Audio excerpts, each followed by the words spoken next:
KTN News. Now, tonight, the media fraternity is outraged as journalists from the Standard Group and the Nation Media Group are among the 6 latest victims of brutality from police and other criminals. The attack coming a few days after several others were assaulted during the Monday demonstrations in Kibra, Nairobi, begging the question on the safety of the members of the press and whether or not the attacks are meant to deter them from covering and broadcasting the demonstrations. Now, this evening, we're privileged to be joined in studio by Victor Bwire. Victor Bwire is the Deputy CEO, Media Council of Kenya. Bwana Bwire, we're looking at very interesting times, but let's start off with the mandate of the Media Council of Kenya. And out of the 15 functions that are outlined in Section 6 of the MCK Act, one of them is to promote and protect the freedom of independence of the media. Another one is to facilitate resolution of disputes between government and media, public and the media, and of course between media houses. Yeah. So the question is there any complaint right now against journalists, especially in the coverage of the demonstrations that are going on, that you've received any? Formally, no. We have not received any formal complaint against the media. In the end of the coverage, obviously, 2 institutions, the Media Council of Kenya itself, and last week, remember when Communication Authority of Kenya did their own assessment and issued some rebuttal for media, they were answered. People went to court, you are aware, and the court dismissed it. So as it is today, there's nobody who has formally complained against or about the media coverage of the protests. Yet, you say there's no complaint, yet we've heard, even in sections of the media, especially politicians, complain about what they say is action by the media. We've seen even the Communications Authority of Kenya issuing a directive, I think last week, on the conduct of the media. Yet the Media Council is specifically there to address such complaints. What is the problem? Where is the problem coming from? I think people want shortcuts because some of the things and actions they are taking cannot go through a due process and succeed, because many of these times people are making very emotional judgments which are not professional, which are not legal, which are not constitutional, and thus they opt to go for shortcuts. And one of the things that has facilitated this approach is the impunity against people who injure, harass, or violate press freedom, because the country has a very bad record in terms of handling press freedom violations. For all the years, it's only 3 cases in this country that have been against media journalists that have been pushed up to the end. Yet we record, like, just between the 3 days, the protests, Monday, Thursday, and then this year, we have recorded more than 26 cases, violent cases of attacks against journalists. I remember, like, during COVID, we had more than 300, the COVID period, we had more than 300 cases of attacks, harassment against journalists, which were recorded. Some of them, we have even photos, we have everything of these people. But when action is never taken against people, then things are taken for granted. And that's our major concern, that every year, in fact, last year, you remember, the 2nd November, the International Day for Impunity Against Journalists, we had very strong statements from even those investigative agencies, prosecutorial agencies, saying the issue of impunity against journalists must be stopped, must be checked. As we are speaking today, the UNESCO Director General from Paris has been writing to Kenya yearly, asking about specific cases of attacks, harassment of journalists. Okay. So sometimes it becomes, and we have one template of almost all these cases. Every time the UNESCO Director General asks this case, they are still under investigation. So some of these cases have remained under investigation forever. Well, hold that thought there, because now we want to come and discuss what exactly happened today. Let's watch this story by Gloria Milimo.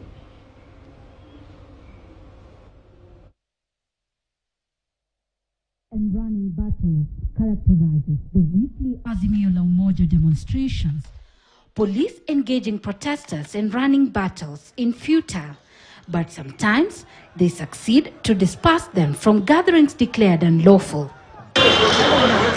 Notably, however, is the amount of force the law enforcers use against journalists covering the demonstrations.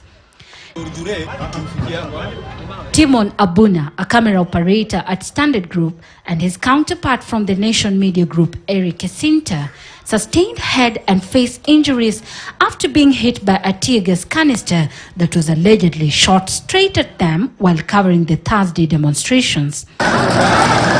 This incident coming just a few days after several others were attacked and robbed while covering the Monday demonstrations in Kibra slum and other parts of the country.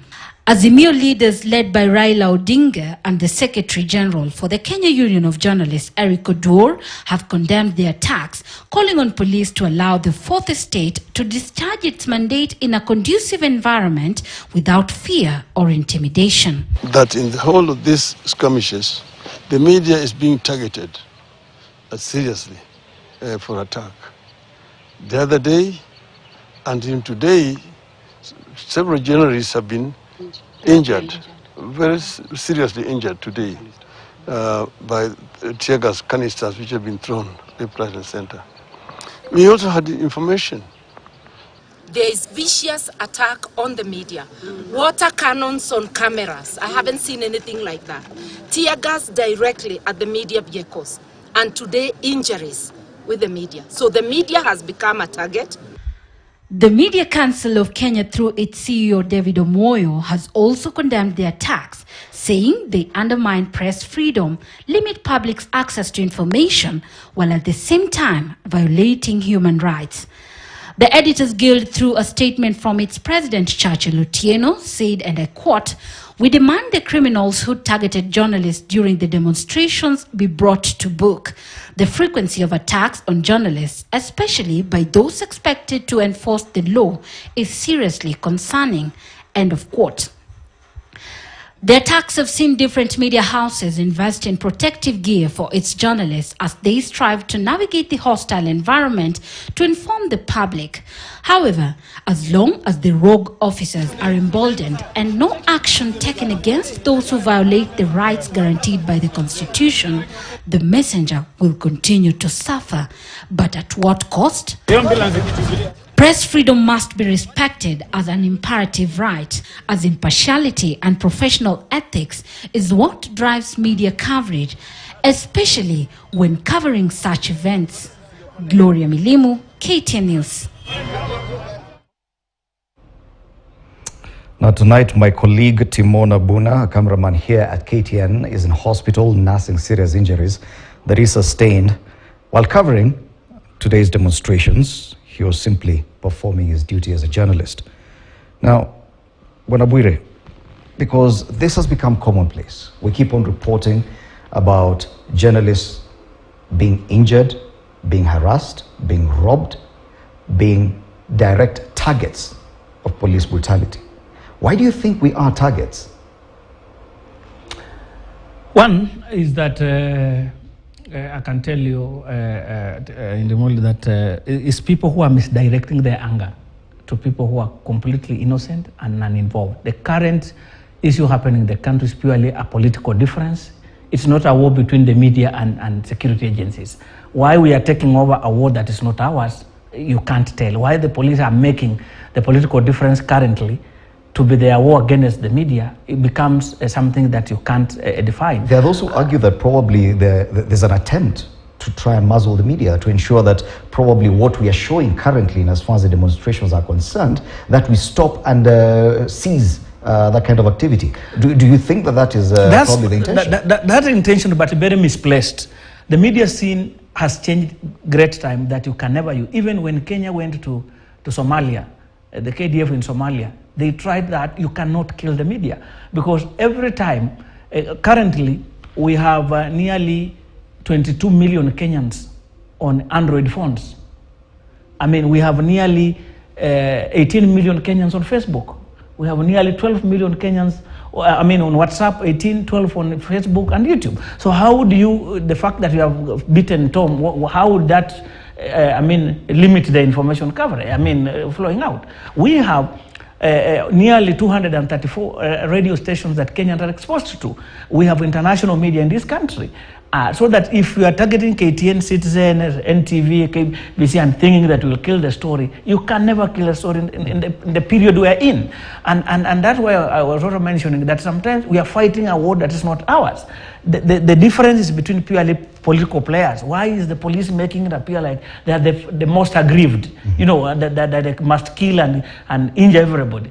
I mean, that's purely, and we are also looking at a police force that then talks to about professionalism in the police force, because we have United Nations guidelines on use of force. If police are going to use force, it's allowed, but there are guidelines, and we expect that officers who have gone through purely a training are already exposed to how do you use force during and that, and why they are violating that, we can't tell. But hence begs the question, because now it is the police who are partly to be blamed for such an affront on journalists.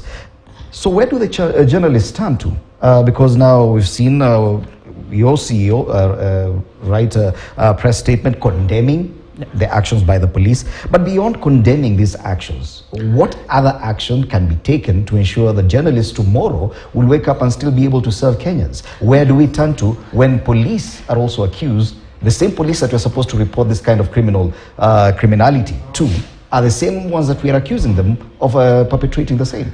Two quick things. That as a country, we are pursuing a human rights, constitutional rule of law approach, and we talk about every day. But in practice, we are not doing that. So what the country at an international level will leave, I've told you, UNESCO writes to Kenya every nearly year, rising about those questions, which we are unable to answer. So for that reason, Kenya media and Kenya players miss a lot of support and international support simply because of those things. Two, under just a few months ago, under the SDG reporting guidelines, under SDG 16A on security, and which every country makes a presentation, we are asked, and these cases are mentioned. So how Kenya expects internationally to get some of this support when they are violating their own rules under SDG, under the Universal Periodic Review, which we do after every 4 years as a country, which we are scored so badly internationally. At the same time, we are talking about rule of law, constitutional order. How do we are a country at crossroads. At one time we are talking about constitutional law, rule of law, but at the same time we have a system, and not purely a system, individuals who can do such things like shoot at a journalist and the person is known and nothing's happened. I'm sure our colleague from IPO, because the officer who has been doing this thing like in Nairobi is known, he has been proven, and he's known. It's not that somebody who doesn't know, his photos are there, nothing has happened on him. But more importantly again, is at individual level. As a police officer, look at this journalist who is also a brother and a sister, somebody's father, somebody's mother, who wakes up in the morning to go and look for a living for his family. Then once he is there, you are shooting at him. How does he meet his... Because I still don't get the answer to this question I'm asking, because part of your function is to ensure the protection of rights and privileges of journalists in the performance of their duties. But beyond condemning, when you deal what else can MCK do? We do a lot, and I can tell you even now, the issue of a right to safety, to security, is a preserve of the National Police Service. Remember, the Media Council does not have a police department. So in a situation where police are accused as being... I can tell you the number of letters and engagements we have had with DPP, with the IPOA, the Police Inspector General. They are numberless. We have had meetings, we have written letters with specific cases, with specific details, asking for investigation and arrest of because some of them are known. We have nearly over 300 OB numbers from across the country where we do investigation. We get even who did what, and we surrender. And we can only do our bit. But once, you see, we also, like me personally, I'm so frustrated because these are people, like today when I called Eric, for example, when I called Geoffrey, because one of the guys who was clobbered here, just near Kware here, George Odura, I called him, and the first time the guy is crying, you feel it. We have a journalist who has 6 ribs broken in Kisumu right now, a camera citizen who's broken 6 ribs. I mean, we are looking at that, and what has these guys done? They have nothing political. They are not involved in the differences. Why should they become targets? You have seen what just happened to Isinta, and you are wondering why would a human being turn to a person who is just going to also look for a living for their family, their own. only mistakes they have done to go to do a job and get a living and pay their bills. So you can't tell. I mean, why would the Kenyans become so brutal to their fellow colleagues? And these are armed people who have been trained, have a gun. Why would you want to kill a person with a record and a pen? I mean, even if we did anything wrong, you can arrest. On Monday, they arrested General Isaac, who slept in Central Police. I mean, Gordon Opio, who had even a press card from Media Council, who was just walking in CBD. He was not even covering. He was made. So sometimes you want to wonder. And even in the force itself, we have even people who are trained as journalists in that police. Why in their thinking they can't sit down and say, we are targeting people?